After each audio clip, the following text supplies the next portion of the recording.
આજે આપણે મોજબાર સ્પેક્ટ્રોસ્કોપીના MCQ part 3 માં પરીક્ષા માટે ઉપયોગી કેટલાક વધુ અગત્યના MCQ સોલ્વ કરીશું. મિત્રો, હજુ સુધી આપણે મારી YouTube ચેનલ આરજી કેમિસ્ટ્રીને સબસ્ક્રાઇબ ના કરી હોય તો જરૂરથી સબસ્ક્રાઇબ કરી દો.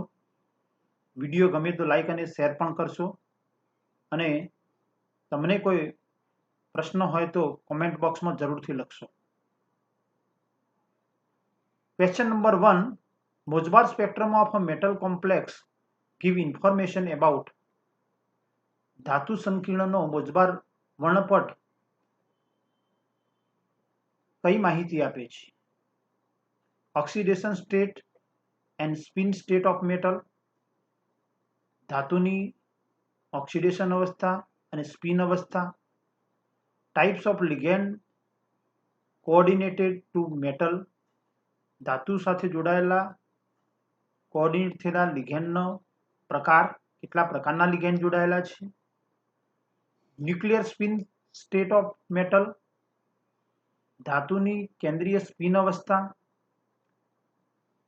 અને જ્યોમેટ્રી ઓફ મેટલ, ધાતુની ભૌમિતિક રચના, geometry. Correct answer is 4 option આપેલા છે, એમાંથી સાચો ઓપ્શન શોધવાનો છે. તો ધાતુ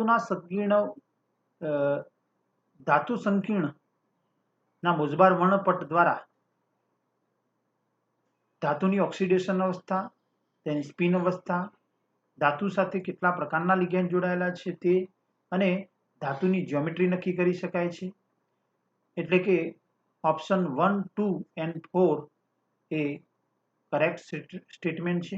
એટલે 1, 2 અને 4 માહિતી મોજબાર સ્પેક્ટર દ્વારા મેળવી શકાય છે.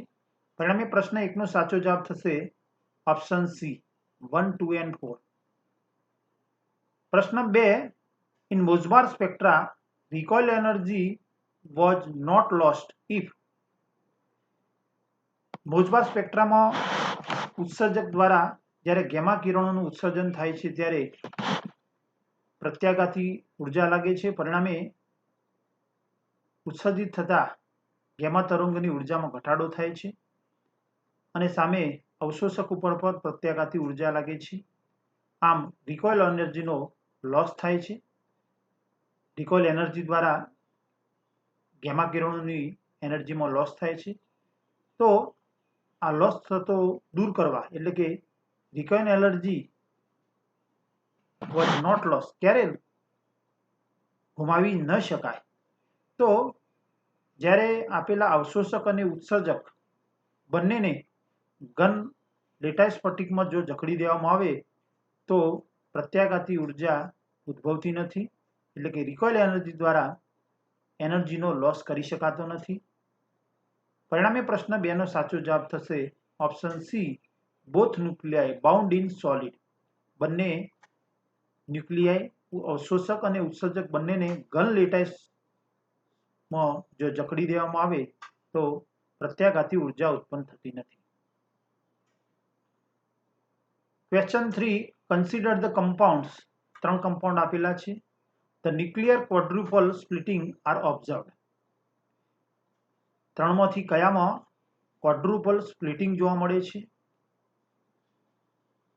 જો ક્વોડ્રુપલ સ્પ્લિટિંગ જોવા મળતું હોય તો મોજબાર વર્ણપટમાં એક કરતો વધુ રેખાઓ મળે છે. ક્વોડ્રુપલ સ્પ્લિટિંગ એ જ્યારે કેન્દ્રીય શક્તિ સપાટીઓમાં સ્પ્લિટિંગ થાય ત્યારે સિલેક્શન રૂલ અનુસાર સંક્રાંતિની સંખ્યા વધે છે. પરિણામે એક કરતો વધુ રેખાઓ વર્ણપટમાં જોવા મળે છે. અહીં ક્વોડ્રુપલ સ્પ્લિટિંગનો આધાર, એટલે કે કેન્દ્રીય સ્પિન શક્તિ સપાટીઓના સ્પ્લિટિંગનો આધાર એ સમમિતિ ઉપર રહેલો છે. જો અણુ સમમિતીય હોય, સિમેટ્રિકલ હોય તો ક્વોડ્રુપલ સ્પ્લિટિંગ જોવા મળતું નથી.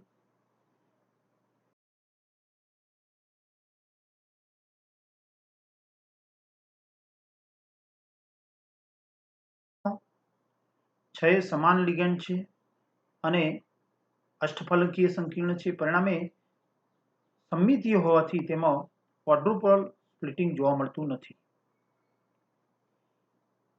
FeCN5NO2- માં બે પ્રકારના લિગેન્ડ છે અને પરિણામે અણુ અસમમિતીય છે અને પરિણામે તેમાં ક્વોડ્રુપલ સ્પ્લિટિંગ જોવા મળે છે.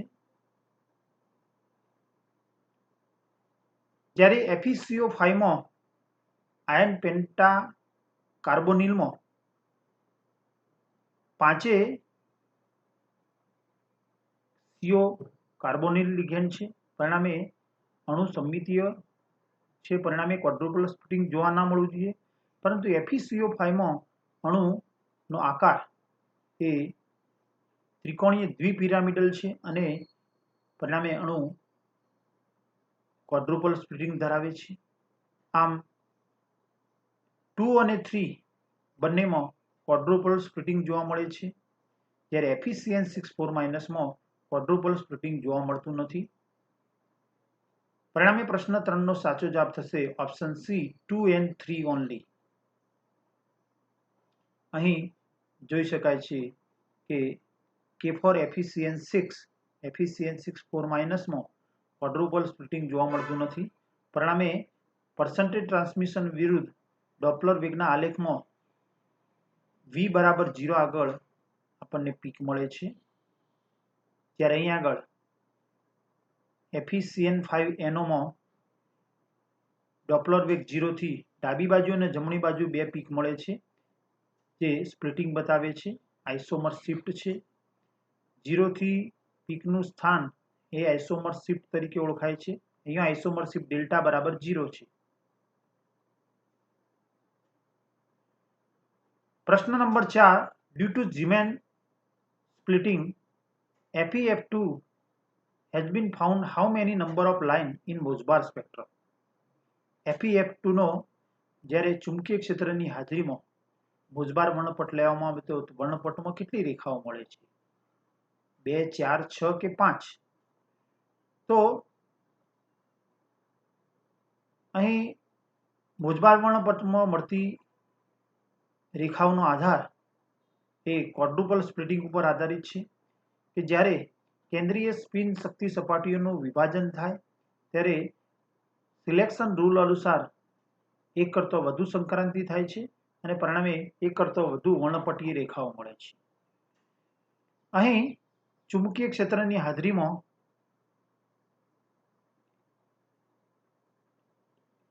કેન્દ્રીય સ્પિન I બરાબર 3/2 નું 2I+1 અનુસાર 4 વર્ણપટીય રેખામાં વિભાજન થાય છે, જ્યારે કેન્દ્રીય સ્પિન I બરાબર 1/2 નું 2I+1 અનુસાર 2 શક્તિ સપાટીઓમાં વિભાજન થાય છે. +1/2, -1/2, +3/2, -3/2, +1/2 અને -1/2, અને તેમાં ડેલ્ટા Mi = 0 ઓર +-1 સિલેક્શન રૂલ પ્રમાણે તેમાં સંક્રાંતિ જોવા મળે છે અને તે અનુસાર 1, 2, 3, 4, 5 અને 6 સંક્રાંતિ શક્ય બને છે. પરિણામે FeF2 ના ઝીમેન સ્પ્લિટિંગમાં એટલે ચુંબકીય ક્ષેત્રની હાજરીમાં કેન્દ્રીય સ્પિન શક્તિ સપાટીઓનું વિભાજન થવાથી 6 સંક્રાંતિ થવાને લીધે તેમાં 6 વર્ણપટીય રેખાઓ મળે છે. એટલે કે પ્રશ્ન 4 નો સાચો જવાબ થશે ઓપ્શન સી. પ્રશ્ન 5, Mossbauer spectrum is the spectrum of. Mossbauer વર્ણપટમાં શાનો આલેખ દોરવામાં આવે છે? તો મોઝબાર સ્પેક્ટ્રમ એ પર્સન્ટેજ ટ્રાન્સમિશન ગેમા તરંગોના પારગમનના પર્સન્ટેજ વિરુદ્ધ વેલોસિટી ડોપલર વેગનો આલેખ દોરવામાં આવે છે. અહીં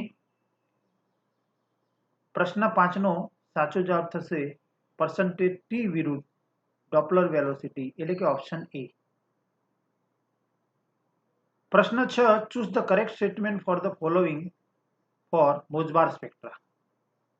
મોઝબાર વર્ણપટમાં ક્વોડ્રુપલ સ્પ્લિટિંગ એ અવશોષકમાં કેન્દ્રની આસપાસ રહેલી S ઇલેક્ટ્રોનની ઘનતા ઉપર આધાર રાખે છે.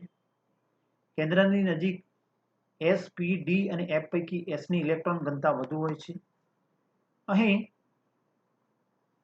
એસ ઇલેક્ટ્રોનની ઘનતા વધવા સાથે કેમિકલ આઇસોમરશિફ્ટનું મૂલ્ય વધે છે, જ્યારે એસ ઇલેક્ટ્રોનની ઘનતા ઘટવા સાથે કેમિકલ શિફ્ટનું મૂલ્ય ઘટે છે.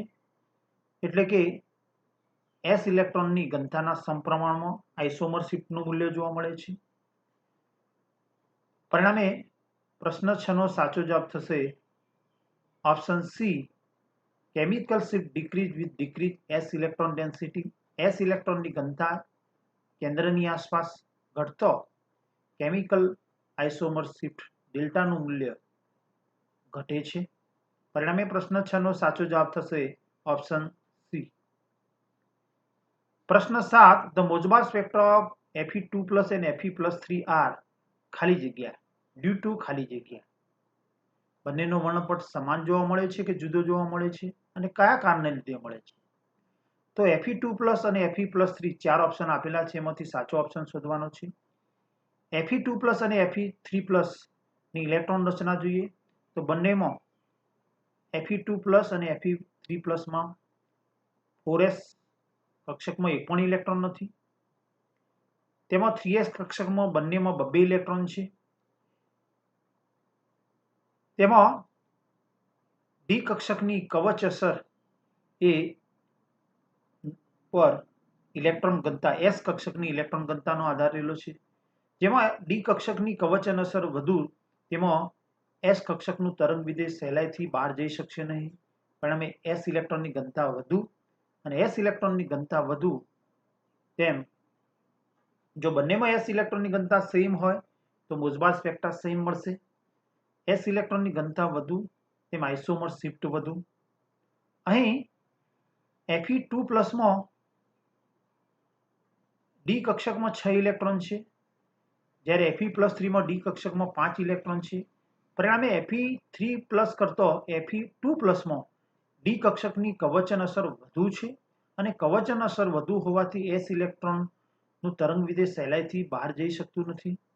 પરિણામે એસ ઇલેક્ટ્રોનની ઘનતા એ Fe2+ માં વધુ હશે અને ઇલેક્ટ્રોન ઘનતા વધુ હોવાથી Fe3+ કરતો Fe2+ માં આઇસોમર શિફ્ટ વધુ જોવા મળે છે. પરિણામે બંનેના મોઝબાર સ્પેક્ટ્રા જુદા જોવા મળે છે, ડિફરન્ટ જોવા મળે છે. એટલે કે અહીં ઇનડાયરેક્ટલી એસ ઇલેક્ટ્રોનની ઘનતા બંનેમાં ડિફરન્ટ છે due to shielding effect of d electron. પરિણામે Fe2+3 અને Fe+3 આર ડિફરન્ટ, બંનેમાં મોઝબાર સ્પેક્ટ્રા ડિફરન્ટ જોવા મળે છે due to different s electron density. પરિણામે પ્રશ્ન 7 નો સાચો જવાબ થશે option C.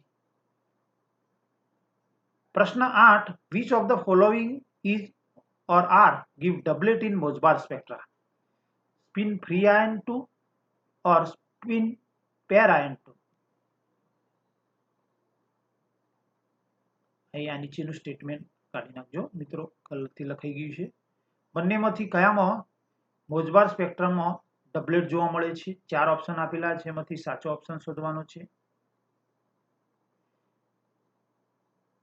Fe2+ આયનમાં spin free ion એટલે કે જ્યારે અષ્ટફલકીય સંકીર્ણ હોય ત્યારે તેમાં લિગેન્ડની હાજરીમાં ડી કક્ષકોનું T2G અને EGમાં વિભાજન થાય છે. T2G નીચી શક્તિ સપાટી પર જ્યારે EGની શક્તિ વધારે હોય છે. નિર્બળ લિગેન્ડની હાજરીમાં દાખલા તરીકે સ્પિન ફ્રી આયનનું ઉદાહરણ FeSO4 7s2, જેમાં નિર્બળ લિગેન્ડની હાજરીમાં ઇલેક્ટ્રોનનું યુગ્મીકરણ થતું નથી. પરિણામે સ્પિન ફ્રી આયન 2માં 6 ડી કક્ષકના ઇલેક્ટ્રોનની ગોઠવણી T2Gમાં 4 અને EGમાં 2 થાય છે. 3 T2G કક્ષકોમાં ઇલેક્ટ્રોનની ગોઠવણી કરીએ તો અયુગ્મિત થયા બાદ ઇલેક્ટ્રોનનું યુગ્મીકરણ થાય છે અને EGમાં 2 ઇલેક્ટ્રોન જશે. જ્યારે અહીં સ્પિન પેર આયનમાં T2Gમાં 6 ઇલેક્ટ્રોન છે. સૌથી EG કરતા નીચલી શક્તિ સપાટી પર T2Gમાં 6 ઇલેક્ટ્રોન ગોઠવાય છે, EGમાં એક પણ ઇલેક્ટ્રોન નથી. જ્યારે અહીં એક એક ઇલેક્ટ્રોનની ગોઠવણી કરી T2G માં 3 ગોઠવાયા બાદ Eg માં 2 જાય છે અને ત્યારબાદ T2G માં યુગ્મીકરણ થતો T2G માં 4 ઇલેક્ટ્રોન છે. આમ અહીં સ્પિન ફ્રી આયન 2 માં કેન્દ્રની આસપાસ